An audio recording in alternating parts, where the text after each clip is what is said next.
এই মুহূর্তে আমরা বিশাখাপত্তনমে রয়েছি এবং এখানে দেখতে পারবেন যে সমুদ্র কিরকম উত্তাল হয়ে উঠেছে।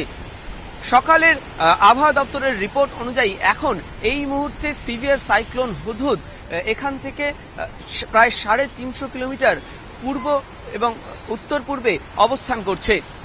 এর পাশাপাশি আরও যেটা জানানো যাচ্ছে যে এই মুহূর্তে এই সিভিয়ার সাইক্লোন এখানকার যে ডোপলার রাডার রয়েছে সেই রাডারের কাভারেজ এরিয়ার মধ্যে চলে এসেছে। রবিবার দুপুরের মধ্যেই বিশাখাপত্তনমকেই লক্ষ্য করে আছড়ে পড়তে পারে এই সিভিয়ার সাইক্লোন। প্রায় 140 থেকে 150 কিলোমিটার গতিবেগে বিশাখাপত্তনমের দিকেই মূলত ধেয়ে আসছে এই ঝড়।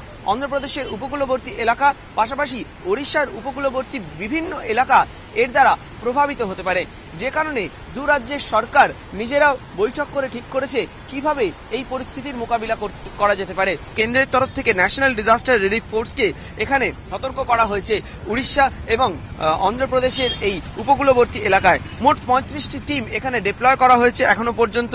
অন্ধ্রপ্রদেশের বিশাখাপত্তনমে 4টি টিম এখানে মোতায়েন করা হয়েছে, পাশাপাশি শ্রীকাকুলাম বিজয়নগরমেও 4টি করে টিম এখানে মোতায়েন করা হয়েছে। কোরাপুট, মঙ্গলগিরি, পুরী, গজপতি, ভদ্রক, ভুবনেশ্বর, বালাসোর এই সমস্ত জায়গাতেও কিন্তু ন্যাশনাল ডিজাস্টার অ্যান্ড রিলিফ ফোর্সের জওয়ান মোতায়েন করা হয়েছে, যাতে যে কোনো পরিস্থিতির মোকাবিলায় দ্রুত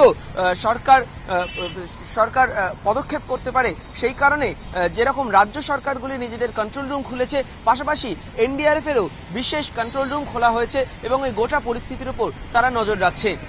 ক্যামেরায় সোমেন পানের সঙ্গে সমিত সেনগুপ্ত, এবিপি আনন্দ, বিশাখাপত্তনম।